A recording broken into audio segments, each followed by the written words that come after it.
With the recent chapter of One Piece finally revealing Rock's Beck, there are many interesting ideas that are flowing through my brain right now, but one video that I had to get onto pronto was this one, because I've been seeing so much disrespect towards Kozuki Oden increase day by day, and so I can no longer take it. So strap in, because I'm about to get real in depth with this video. But before I get into the video, if you guys don't enjoy content like this, you know what to do. Hit that like button and subscribe, as I do post content like this regularly, and to be honest, it's a win-win. You guys show me love and support, and I give it back to you in the form of videos. Whether it's One Piece, other anime, or just fiction in general, in due time I plan on covering it, so be there when I go there. But I feel like I've rambled on long enough, so I'm jumping straight into the video to show you guys why everybody is disrespecting Kozuki Oden. Now, to begin the video, we're gonna have to obviously scale Oden, and so by doing that, we're gonna go over his life story. Now, to start, Oden is actually pretty impressive as a child, as we do see him controlling Enma, and we do see that he does actually get into fights with grown-ups. Now, with these grown-ups being feetless, it's not really that impressive in like the bigger spectrum and just the bigger scale of things, but the fact that he's able to control Enma at a very young age does mean that he should have Haki.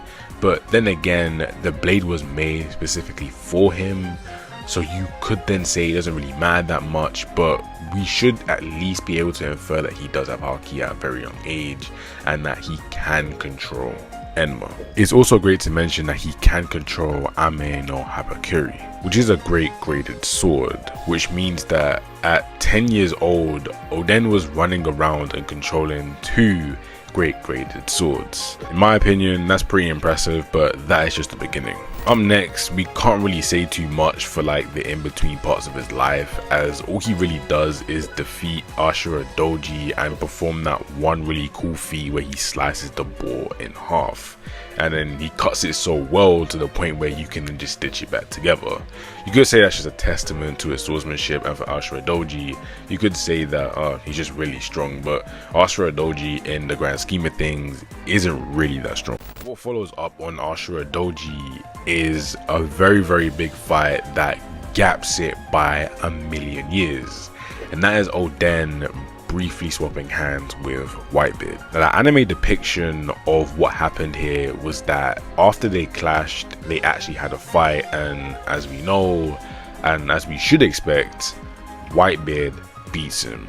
But Oden, even though he's beaten, didn't look like he took that much damage, and in the manga it was just a clash and then it just went to them eating together, and well, the anime did have them eating as well. So what we can say is that if you do believe that the anime is just an extension of what happened here, then that's fair, but either way, with Oden then obviously going up against Whitebeard, and then Whitebeard then making a statement saying that, okay, if you're going to be with me, you're more somebody that is going to be like my partner, more like a brother instead of a son, this already should show you where he should rank at in power. And what Whitebeard references here is something that is extremely important. He references the Rock's Pirates, where he's saying, I used to be on the crew, or just I used to be with people that didn't really work out because of all the conflicting personalities. Through this panel, we are able to basically see that Oden, even before the voyages, was somebody that Whitebeard would deem as somebody that isn't suited to follow under somebody else. Now, with his time out there with Whitebeard, he obviously gets stronger, and so this is where he meets Roger, and they have a brief interaction, but it's a very important one. You see, testing how strong Oden was, Roger tells Rayleigh and Gaban to get back while he deals with him, and so what does he do? Oden tanks a divine departure from Roger.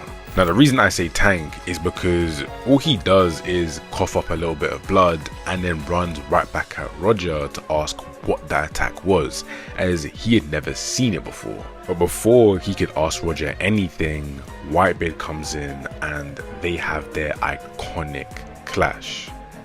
This right here is extremely important because this means that Whitebeard, with the whole entire time that he was with Oden, never used Advanced Conqueror's Haki. Now, you could either say that the time that Oden spent with the Whitebeard pirates was super chill, or you could just say that Whitebeard was that strong. But either way, that's just me just glazing Whitebeard. But at the end of the day, Oden took a divine departure from Roger and got back up right away. This is just Oden knowing Advanced Armament Haki and obviously Observation Haki. That's it. But that's where it only gets better for Oden, as when he joins the Roger Pirates, this is where he learns Advanced Conqueror's Haki. So when he gets back to Wano, he is far stronger than ever. And obviously, this is where he runs Kaido's fate for the first time, but it stopped. And I just want to say, if Oden and Kaido actually fought here, it wouldn't have been close, not even in the slightest. Oden would have actually bullied Kaido and it wouldn't have been a debate. I don't think anybody here is going to sit here and act like that wouldn't happen, but I just wanted to say that just in case there are some people that may be asking what would have happened here. But as we all know, Oden buys his time, and then by the end of those years, Oden and the Scabbards then enter the fight with the entire Beast Pirates, and this is where everybody is going to need to put on their critical thinking hats, because for some reason people throw their critical thinking hats out of the window when it comes to this. So let's break down their fight for where it actually was. Now, the Scabbards and Oden have to run the entire gauntlet against the Beast Pirates, and to be honest, they seem to be doing pretty well considering they were outnumbered by a large margin. Now, obviously, Oden and Kaido were the main focal point of this, and so we all know what happened. Oden scarred Kaido, forcing them to de-transform, then making their next clash possibly their last one. But Kurozumi Higurashi pretended to be Momonosuke, allowing Kaido to obviously hit Oden in the back of the head with a Thunder Bagua, ending their fight. Now, this is technically all the feats that we get from Oden, aside from him being able to stand in boiling water for an hour, but besides that, those are all the feats that he does get. And to be honest, that is what you would get from a top tier. That's like the bare minimum that you would expect. But that is what you get on first glance. Let's actually get our magnifying glasses and look at everything that went down. Now, the first thing I do want to point out is him being able to tank the divine departure. Now, I did go over it a little bit earlier, but what I really do need to focus on is the fact that he was able to take Roger's divine departure before he got even stronger and learned Advanced Conqueror's Haki. For reference, Kid, somebody who took multiple attacks from Big Mom, was quite literally obliterated by Shanks' version. Now, I'm not here to say that Shanks' version is weaker, I'm here to say that they're probably equal. And so what you can say is that Oden, even without learning Advanced Conqueror's Haki, took one of the strongest attacks in the verse without being at his peak. Now, the reason I bring this up and the reason I want you guys to remember this feat is because people claim that even if he wasn't distracted, he would have still been one-shotted by Kaido, and they use this to bring up the fact that, oh yeah, Kaido one-shotted him, so it doesn't really matter. Okay, so you mean to tell me that you think that Roger has a weaker AP stat than Kaido? Well, we're not arguing this, and this is the key thing that a lot of people do like to miss. Kaido does have decent AP, but we're not gonna sit here and act like it's on the level of Roger and Shanks. We're just not doing that. If Oden pre-Advanced Conqueror's Haki can take an attack from Roger, I'm pretty sure that he can box with any Yonko. And it's the fact that he wasn't just put down and he just decided to stay down. No, he took the attack and got up right away. Like, there was no delay with him getting back up. He got up right away and wanted to know what just hit him. Does that sound like somebody that is scared of being attacked by one of the strongest in the entire verse? I don't think so. Another argument that is used against Oden is the fact that it seemed to be advantageous to Kaido as he had scratches on him. I'm pretty sure a human with basic durability is going to get scratches from anything hitting him. I don't know why this is such a massive focal point to many people. When we saw their fight, it was quite literally showcased and inferred that Kaido was still not ready for Oden.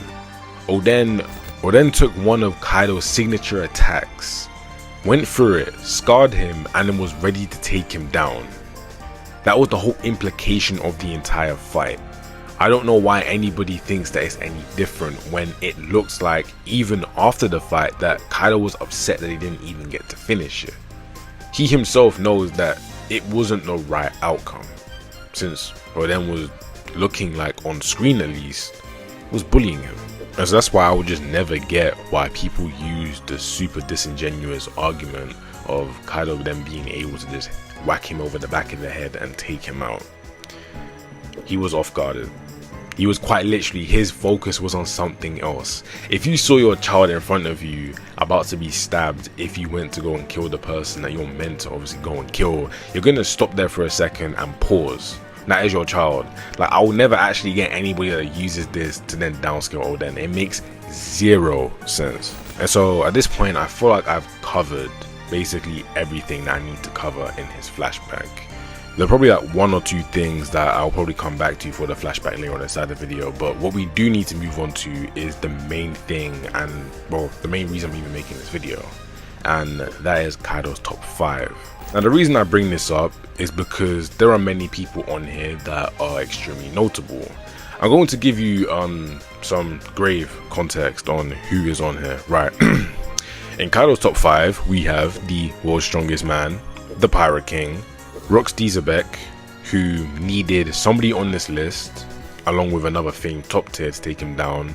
And no, did I forget that he killed an admiral when he was in his earlier years, possibly even a rookie. Oh, and then we do have Shanks, Roger's successor, and to many people, the strongest in the verse right now. That is who we are talking about when it comes down to Kaido's top 5. And so when you then see Oden in that last spot, are you going to look at him and be like, oh no, yeah, no, many commanders could pack him up, or maybe he's just one of the stronger commander type characters? I don't think he could box with any top tier. Are we being serious? Now, before I say anything else, I know a lot of people are going to say, okay, well, where's Sengoku? Where's Garp? Where are all these other people? Well, it's clear that it's a pirate list. Like, I don't know why everybody's acting like this just isn't a pirate list. It's clear that it is a pirate list. So, who are the people that Kaido left off of this list? Well, let's run through a few names that a lot of the community likes to throw into very, very top tier and like just people that are meant to be extremely strong discussions. We have Shiki, Big Mom, No Other Rocks Pirate, Rayleigh, Gaban, and just basically everybody else inside the verse that was a pirate at the time.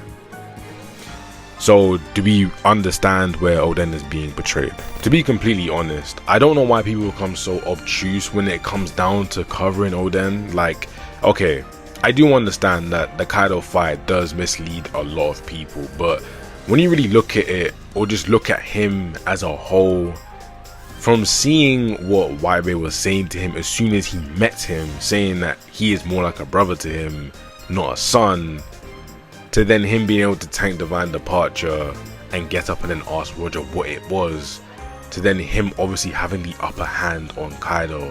I don't understand where people aren't really seeing where his strength comes from. Now, I'm not going to say or lie like I haven't covered something that is possibly damning to this, but let's actually explain what happened with Zoro scarring Kaido and then Oden scarring Kaido. Now, the reason I say these two are different is because Oden scarring Kaido was more of him trying to end a fight, then with Zoro scarring Kaido was more of a statement feat. Now, let me explain it to you. When Zoro did it, Kaido was heavily disrespecting everybody on that rooftop. He only ever really saw Luffy as some sort of threat to him. That's why we got his top 5 in the first place. So when Zoro did this, it was a statement feat to be like, oh, by the way, I'm here too, do not look down upon me. While with Oden, that was a serious fight, and that Scar was to obviously say that, look, listen, I was going to deal with you if that didn't happen. That is how you view these two feats. There are two completely different things. Now, I'm not saying that Zoro's scarring wasn't impressive. That's actually the opposite. As I literally just said, that is a statement feat. That is for Zoro to be like, yeah, I'm here too, you better respect me as well. While with Oden, that was more of a killing intent blow. That was something that, if he was able to follow up on it, was going to get rid of Kaido. There are two different things that are happening here, and I feel like a lot of people are disingenuous when covering it. Yes, the Kaido that Zoro did scar was stronger, but the whole context of the situation is completely different. Kaido seemed to be going out against Oden, while against Zoro, he took it and then went on to go and fight Luffy many times, along with them fighting Yamato as well. Like, there are things that happen inside of the series and just context clues that Oda likes to give us that a lot of people don't actually get. So with all that being said, you guys are probably wondering where I would rank Oden overall. Now, do I think Oden is equal to Roger, Rocks, Garp, and all the other top tiers? No. I've said this for years. Oden hangs in that middle grey area. People like Kuzan, current Blackbeard, current Luffy, and just all of those other characters who are deemed as top tiers, you put him in those talks. But for talks like Rocks, Shanks, and everybody else that's up there, I feel like they are just a tiny step above them. Now, obviously, Oden being on this top 5 does mean that he is one of the strongest, but I'm not here to say that, as I just said, he is up there with the very greats. But he is definitely not down there with all the people that most people like to put him with, like current Zoro. No, he is not in the slightest. It's very different. Oden is still one of the greats, and if he was to be plopped into the series right now, he would wreak havoc for most of the people inside the verse. The only people that will be able to stop him are people like Sakazuki, Dragon, Shanks, and shit. I'll say the list ends at Shamrock and Emu. Aside from those guys, I don't see many people inside the story right now actually stopping Oden. So yeah, that is my take on Oden, and I really do believe that once you guys leave this video, if you go to this point in the video and you actually just don't respect him at this point, I can't lie, just go about your day and do what you want to do, man. Yeah, that is the end of the video. I hope you guys enjoyed this video, as I did enjoy making it. And so yeah, I'm going to make a different video. This is probably going to be the only power scaling video I make this week, since I have a lot of ideas that are running through my head. I think the next one I'll get to is Loki and Luffy. So yeah, I shall see you guys in the next video. I love you all. Thank you for the support. Goodbye.